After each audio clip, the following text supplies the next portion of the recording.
What's up, people? Oh, welcome episode 2 of the Roundtable of the Chillcast Closed and Paid podcast with myself and Mr. Ryan Durkin. Ryan, what are we speaking about today, brother?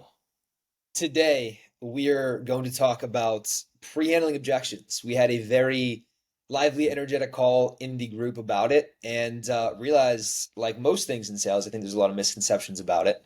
And I've tweeted in the past, I'm sure you have as well, that objections are not real. So maybe this would be the place to clarify those thoughts. Um, Anything you want to add though in terms of what did we get out of that call the other day with the we spoke to the group about pre-handling objections. Something that I feel we wanted to clarify on top of that is that even if you go out of your way to understand your offer and you pre-handle a lot of the things, or you try to at least pre-handle things that come up a lot in your offer, what does it mean by the end of the call, Ryan? Does it mean you're gonna still get objections, or do you think they're gonna be gone forever? No, they're unfortunately not going to be gone forever, right? Like obviously, I think as a closer, you still need some degree of, navigating to a decision and just knowing how to get around things like that at the end of the call. But really what we spoke about yesterday with people in the group was really about like how to create a system where you essentially just reverse engineer those things. And so at a certain point, say you close an offer for a couple weeks, couple months, whatever it may be, it's like you kind of get the reasons why people aren't moving forward. You kind of get if you have any sort of like situational awareness, like reoccurring patterns. And the goal is really just to build a sales process that reverse engineers those things. So you're not just relying on waiting till the end of every single call to handle a ton of objections. And I think that really that's like the point where we're trying to get across. And so people eloquently put as pre-handling objections. Yeah. I also think like the normal way objection handling is done, bro. Like just discovery, find the pain, okay, pitch, price, okay? Like everyone's doing all this stuff the same and it's taught the same. Everyone just concentrates on, okay, now we're going to handle objections and we're going to crack our fingers. We're going to do 20, 30 minutes of handling objections.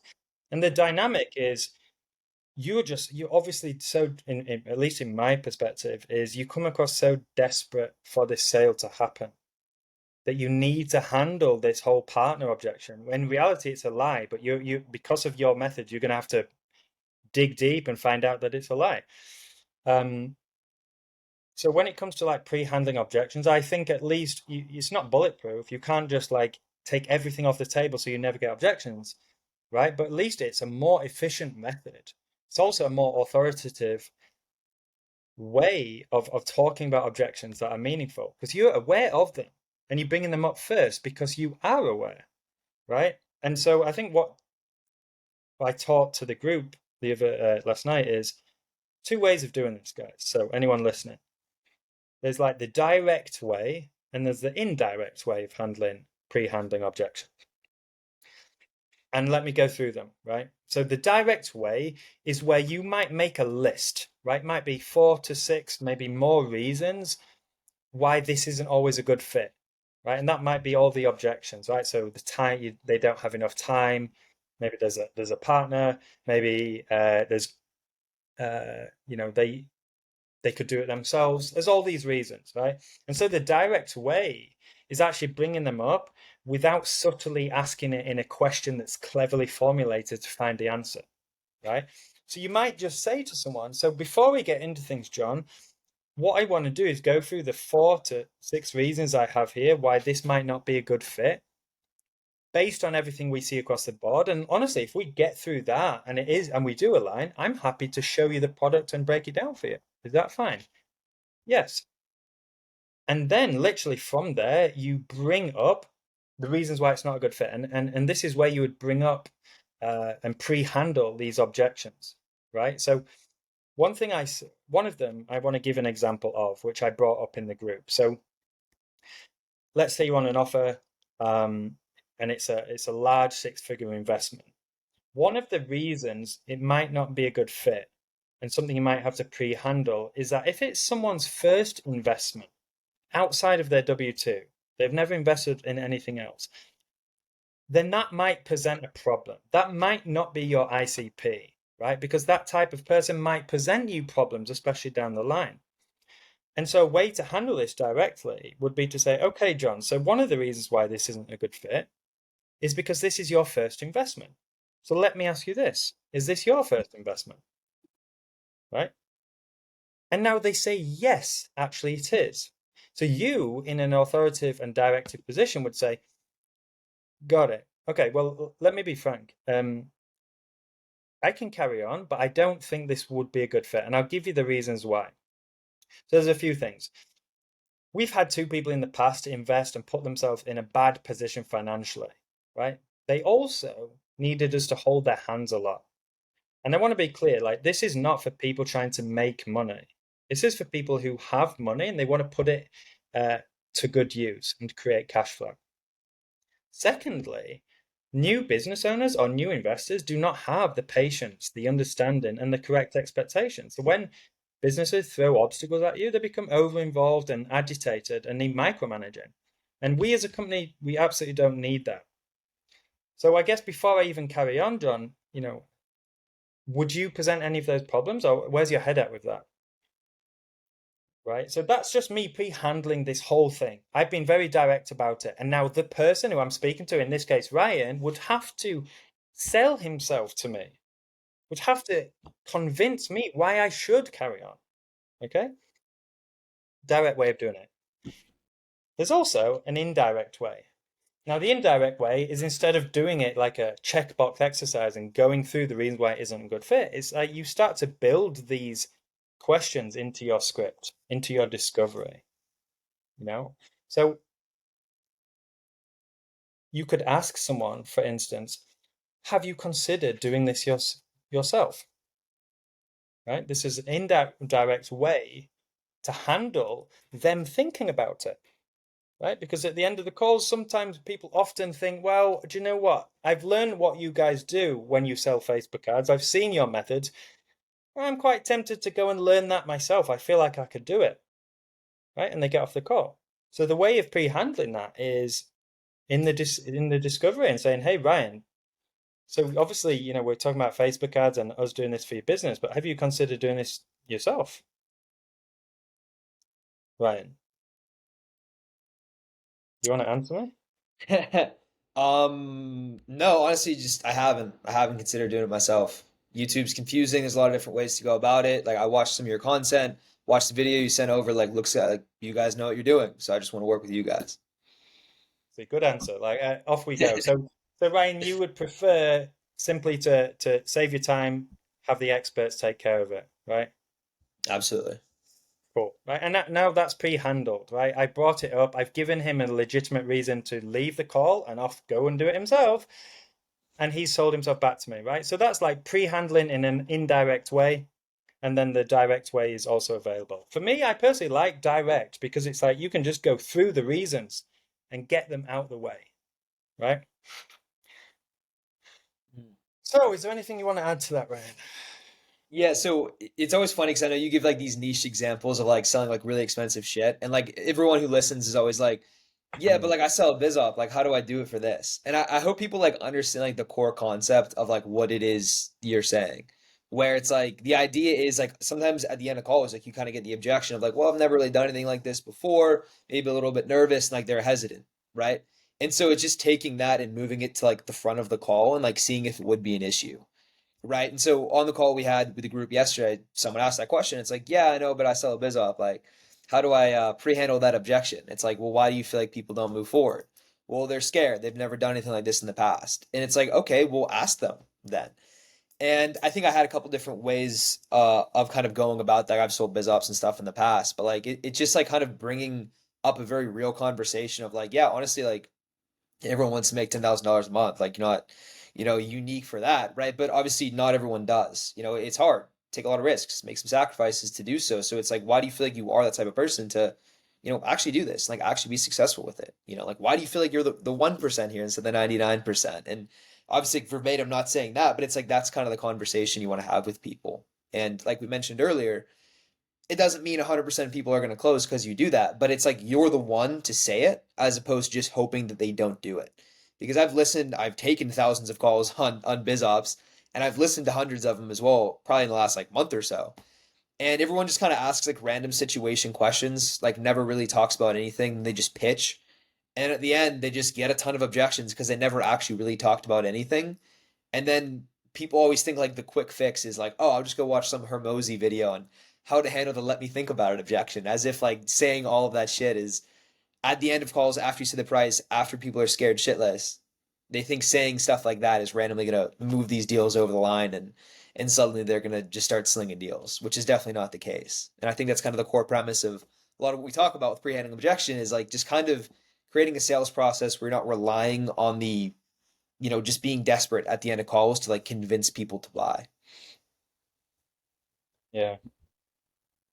Yeah, it's a good point. I do bring up examples that are like maybe not what people are on.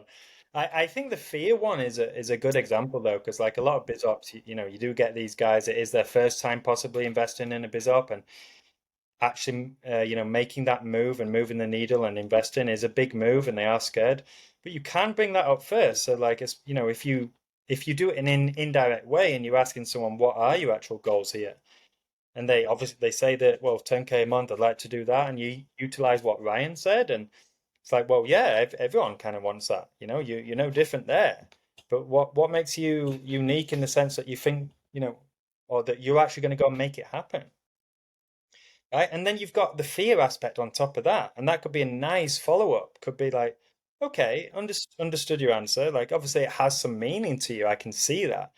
But I think for me, one of the biggest reasons why people don't actually make that money and aren't successful is because they have this huge fear when it comes to the moment of truth. When it comes to investing, it's a big move. Like, it's your first investment, right, Ryan? Yes. Got it. And do you like, just be frank with me? The fear of investing and making that change in your life, is that going to be a deciding factor with you? Do you feel like that would play into things? And there's like, yeah, yeah, yeah, it's definitely something big for me. It's like, okay, what's the issue then? What do you feel like you have to overcome, or what do you feel like you have to see? And essentially, we're just unraveling all these things and pre-handling it before it just comes right at the end. And now you're in a tough position, you know? Yeah, it's like the overall theme, just having like a pretty upfront, like direct conversation, as opposed to just like not saying any of that and hoping that it doesn't come up. Because like again, the reason I relate to it is just like I used to sell a biz up, and I remember every single fucking time at the end of calls, people like you could just tell they're afraid, but like just not having anything like in your arsenal to like actually address it and like kind of call it out. And you have like some fake conversation of like not really saying anything important, but just trying to like handle these fake objections as opposed to just kind of calling out, be like, hey, it looks like you're a little bit nervous. Is that true? And like to me, it all just comes down to like almost maintaining that like your own energy and your own sanity. Or like, why would you want to just wait till the end of calls and then just rely on your ability to make money is to like just convince people to buy shit at the end of calls when they're clearly afraid. And so it's always super weird to me. And so like every time we talk about like pre-handling objections, it's like, dude, any reason you see people at the end of calls like kind of give you fake excuses, just that's what your call should be about, is just getting in front of those things. For sure. I I think people are apprehensive, bro, as well. Like when you're in a call and you sense this like tension, there's just this weird tension between you and the prospect, and often they feel anxious, right? They feel like they can't be themselves, or they're being short because they don't want to be oversold to, or they've had a bad experience. Um, if you're able to just notice that and you're able to just talk about it, like it often Yeah. helps so much. Like, by the way, John, let me just take a step back here, by the way. I've been on hundreds of these sales calls. Like, I can tell there's something slightly wrong here. You've been really short with me. There's like a lot of tension in the air, and I just want to understand kind of where you're at. No, no, no, no, I'm fine. Are you sure, John? Because like when you're giving me one word answers, it's not helpful at all for a conducive, open, honest conversation, which is what we want.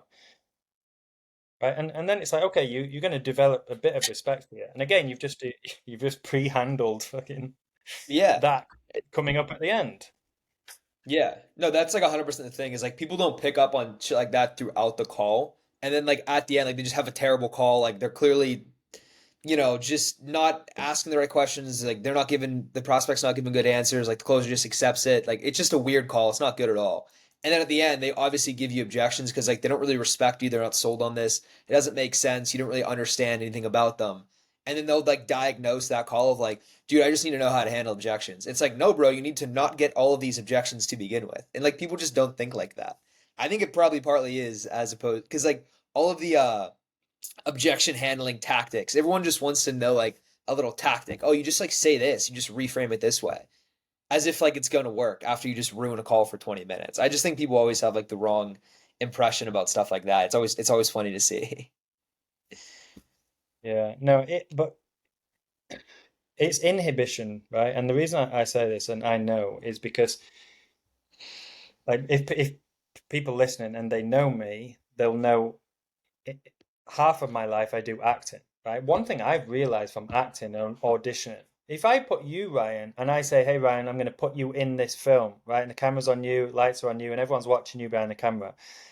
You're inhibited, right? You have this like semi fear. It's brand new to you. And it's like there's so many things outside of your control. And so you don't actually do what you would naturally do. And you look like half yourself, right? And that's what happens to brand new actors. Like it's really difficult. But it's the same thing actually on sales calls, is where you're in this room, there's this, oh, sat across from someone, there's tension. You don't want to do anything to just harm your chances that could stop you making a deal. And so you have these inhibitions around you. So you never actually step foot and just be yourself. So if you were sat across from your friend and there was this weird tension, you'd be like, brother, what the hell is wrong with you? Like, what's going on? You won't say that on a sales call, will you? Right? Because there's inhibition. And I think Botab sales guy says this a lot. Is like, I see him say it sometimes. I believe he goes to or used to go to improv classes. So like acting and improv classes where it teaches to like just say stuff on the spot, like the Yeah. right thing at the right time. It's so useful to sales calls. That's actually a really good point. I was having that conversation with someone yesterday. They were like struggling, I forget what it was, like just struggling to close, right? They said a couple reasons why. But they were like, I've been in the group for a while. I was like, I kind of know what I should say, but I just like don't say it. And I'm like, well, it's like you know what you need to do. Like that's what you need to work on. Just the ability to like say what kind of comes to mind, like what naturally occurs to you. Like a lot of times just coaching people through these reasons, it's like someone else in the group was like, I have a hard time closing people on like this biz up when people have money. And I'm like, why is it? It's like, well, they just don't have a reason to do it. They already have money. And I'm like, well, you just say that to them and you pre-handle that objection at the end. And people just don't do that. People are just afraid to, like you said, kind of like step on their toes and like create some tension, which is like a weird dynamic to watch on calls. Hey, that's a good point though, by the way, about like you can pre-handle this. A lot of people don't peel back. So like if you get someone who's successful already, they've got money, they're comfortable, they're always open to like anything that would improve them, but they're not in any pain, Mhm. right? So often the requirement of energy or time commitment to create that bit of improvement is just not actually worth it compared to what they have to put themselves through. And that's something you can pre-handle. Um, I actually want to bring something up here because I was writing this down the other day.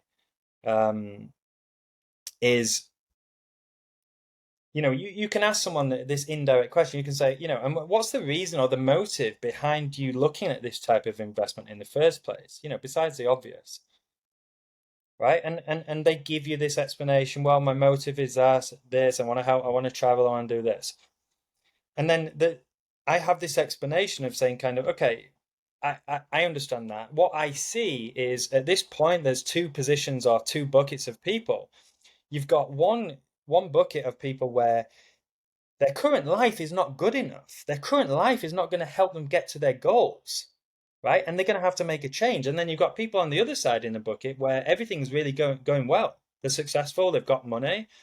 Um, they're on track to hit their goals, but what they've seen with its investment, they're obviously they're curious about. And at the end of the day, the first group is the better one because they're highly motivated and they have to make a change, right? So getting them to actually, if you can guarantee that and you can show that progression, you've got someone who's likely to make a change. However, those people, it's much harder to get, they're more apprehensive about putting their money down, right? So that's an aspect to take into account. Whereas the second group, they're not motivated at all to change from the norm. However, if you do and they do get to it, they're less apprehensive to put the money down, right? And so what I then bring into account once you've maybe explained this is, and you obviously don't have to talk as long as I just spoke about that, right? You can make it really short. But something good to ask is like, okay, John, so I spoke about a motivation there. Let me ask you really directly, how motivated are you to make this happen, to hit that goal? And look, let's go with a scale of 1 to 10, right? Now, what you're going to find is either they're going to tell you their number straight away because you've developed respect and they're just going to answer you, right? So if you've got a 7, 8, 9, 10, pretty motivated to make it happen, we're good to go, right? But if they give you any pushback, right, or they say they're a 5 or 6, this is a massive problem to the deal going forward, right? Cool, they want this goal of 10K, but look, their motivation to make it happen is a 5 out of 10. Like big issues that you've probably not even thought about, you know? And there's also a little, and I want to use this so people can hear, like there's a little backup you can use. And the reason you can tell them, if you're in the group, you'll know the 3-pointer method, right? So the reason for asking is one of them. And you can say, the reason I asked that, by the way, John, is that this allows me to understand very quickly how likely someone is to follow through and make something happen, to change their situation, whether that's with us or anyone else, right? Now they understand exactly why you're looking at that. And so they can now be, really transparent with you on whether they want to make this happen. Yeah, 100%. I think like the one of the biggest takeaways from that is like no one ever talks about that or like addresses that on calls. But like that's a lot of times the reason people don't move forward is like they're not motivated. They're really not that serious about it. Like it'd be kind of like a yeah, nice to have as opposed to like a need to have, whatever. It's kind of expensive, not a priority, like whatever. They just kind of brush it off. But like they'll just give you the partner objection at the end, right? They'll just say it's too much. And like people think that their ability to handle like the partner objection is the reason why they didn't close. But like in reality, it's just the stuff that you just said. 99% of the time on a biz op call, it's like, oh yeah, my card is in my car. I'll call you back later. It's because they're scared shitless. But you didn't ever talked about the fact they're scared shitless. They're maybe not motivated. And they've never invested like this before. So just actually having that conversation just gives you, a way more likely chance to actually close them because like you're being real with them. It's not like some bullshit like Fugazi conversation, and again, you might still get some sort of objection. It's not going to close 100% of the people, but you just have the conversation that needs to be had. I think it's the most important takeaway. Hey, we might as well talk about all of the reasons that could come up, Hmm. even if they're very obscure, even if it's not likely. We might as well speak about them, you know? And I think as well, the motivation one, like, let's just finish it on that. Lots of people don't think about that concept. But you can be very real with people, right? Because if they say, well, I'm a 6 out of 10, you can then actually challenge them and say, well, 6 out of 10, what that says to me, John, is number one, it's not actually that meaningful to you, that goal, which is number one. And number two is you're unlikely to put in the time and effort and resources with us to follow what we've laid out for you to reach that goal. So, like, uh, to be honest, right now, I don't even feel like we should carry on the call. Should I pitch you? Should I show you how it's done? When in reality, it's not even meaningful to you. You've got these old challenges in a light-hearted way where he can now sell himself to me. He can like make me do it. He can sell himself, and you want as much of that through the call as possible. 100%. Peace, guys. I think you should like and subscribe. You'll never get an objection ever again. So we'll wrap it up on episode 2. Thanks for stopping by, everyone.